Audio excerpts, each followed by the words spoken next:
This is James Lupton for Pro Boxing Fans. Delighted to be joined with a good friend, Philip Bowes. Phil, how you doing?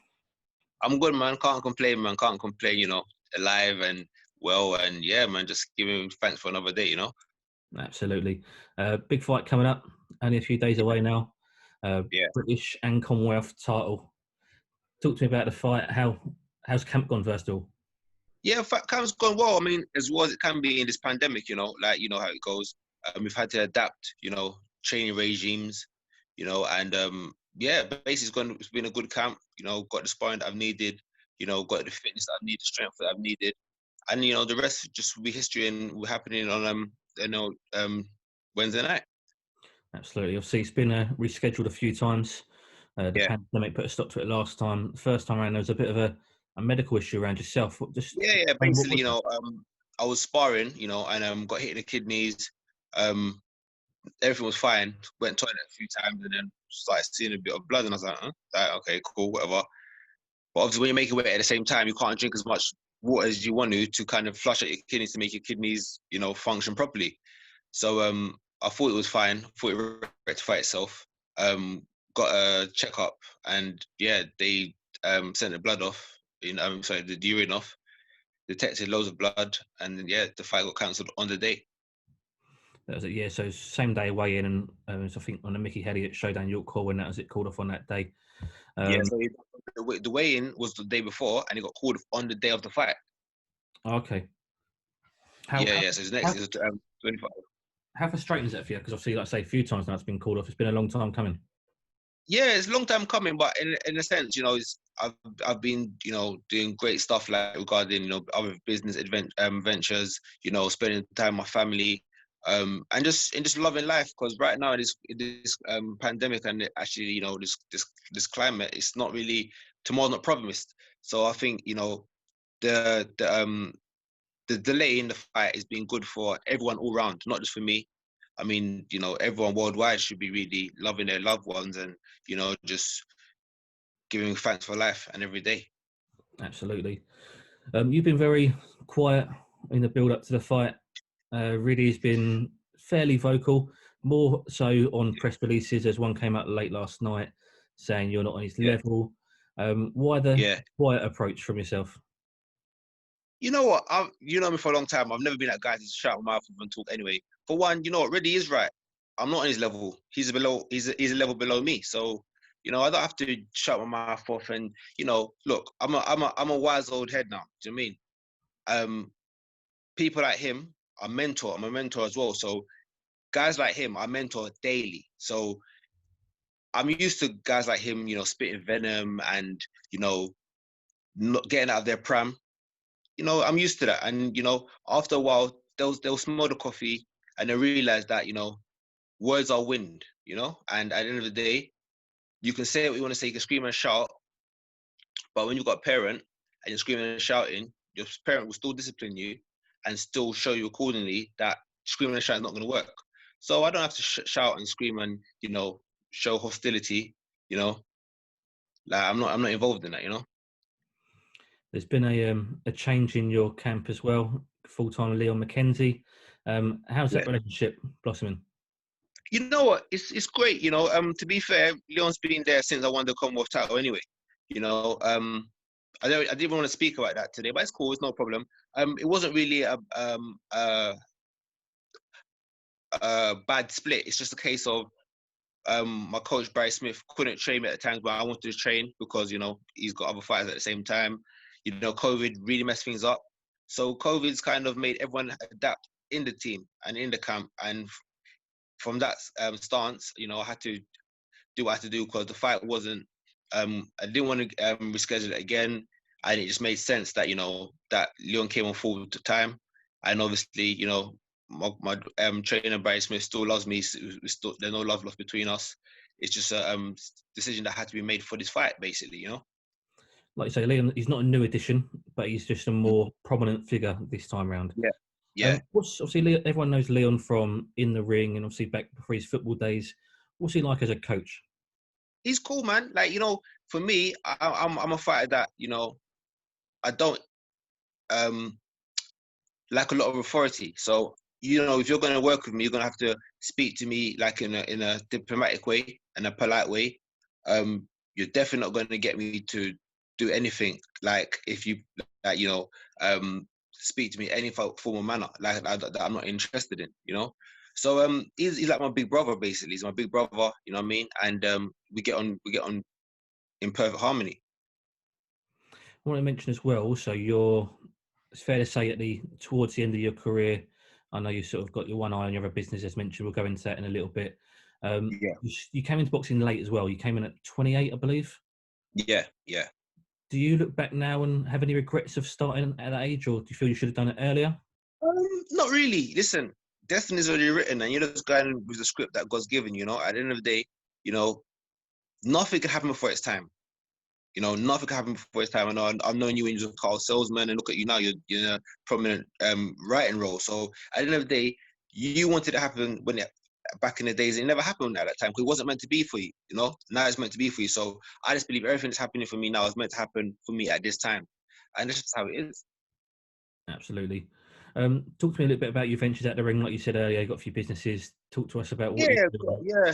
A few businesses. I got boxing academy, involved in barbering and a bit of gas engineering. So I've got loads of things, that I'm doing outside the ring because, I realize a lot of boxers when they leave the sport have nothing to fall back on. For one, for two, a lot of them become personal trainers.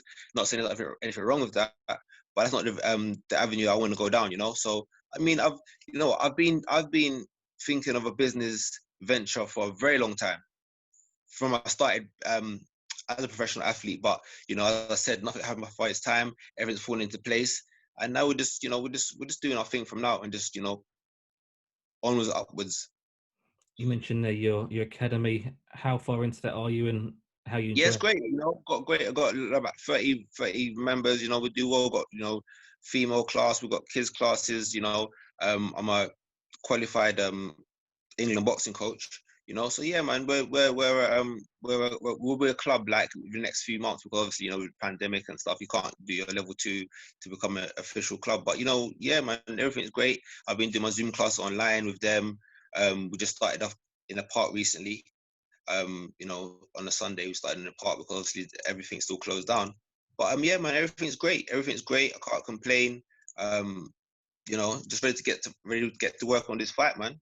Wednesday, double champion. I said I don't have to keep talking about it and promoting it. It's no crowd, so there's no promotion needs to be, be involved. I just do what I do. He does what he does. I'm not concentrating on him. I'm concentrating on myself. And as I said, the rest will take care of itself. It's a very good card as well. Undercard to yourselves. A friend of yours, Dan Aziz, be facing Yeah, Andre Sterling. yeah, Um, yeah. how do you see that one going? You know what? I see it as a 50-50, but I think Dan's got enough to do the job because Dan's a very hard worker. So is Andre Sterling, obviously, but I've got a close relationship with Dan, and I know Dan puts it all on the line, and I think if he does what he does, then he'll be victorious. Absolutely. There's also Martin McDonell, Harlan Eubank. There's a amateur rivalry there between the two. They fought twice in the amateurs, both won by Martin McDonell. Oh wow, really? I would never have guessed. If you told me that, I would have said to you that Harlan won both. But okay, well, that's even a great rivalry there in itself. Exactly. What's it like, the transition? How do you think, obviously, from amateur to pro? What's the differences between the two? Well, it's funny, because actually as well, I'm a judge now as well, amateur judging, and it's weird. From when I was in the Commonwealth Games and won 2 national titles for Repton, the scoring completely changed. Like I was confused. Like, I didn't know how they were scoring it, and then obviously they showed me how they do it, and I was like, oh wow, like it's just totally different. So now they're making it more of a professional amateur circuit, if you understand what I mean. Back in my days, it was just tapping, point scoring, fencing, moving, you win, score more points, push your opponent's head back more times, you win. Now it's based on aggression and actually a 10-9 round, basically. So the whole thing's kind of changed. But yeah, I mean, I always told people, no matter what, always learn your trade in amateur boxing. Always have amateur boxing pedigree, and because that would definitely be vital when you turn professional. Obviously, it's on MTK. It'll be streamed on IFL TV. they've put on some good shows in the pandemic era Yeah. behind closed doors. Have you been watching them? Have you kept up to date with them? Yeah. I watched a few. 'Cause I wanted to see what it's like to just be with no crowd. Because I haven't really been involved in boxing in that sense. I've just been in a Shaolin temple. I've just been doing my own thing and perfecting my craft. I haven't really been watching boxing at all. So yeah, I watched the last two shows, and yeah, they look quite good. You know, evenly matched. The judges don't seem too biased. They seem like they've scoring the fights accordingly.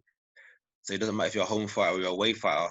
If you're winning, you're winning. And that's the main thing you have to think about in boxing terms. Not even my fight. I mean, worldwide boxing needs to be judged accordingly and fairly in a sense of no robberies. If you win, you win. Not if you win, you lose, or if you lose, you win. That's not how it works. But yeah, it seems like it's a fair show, and it's a great production. What's the whole no crowds and fighting in front of nobody going to feel like for you? Is it going to affect you at all? Do you get a extra push off the crowd at all?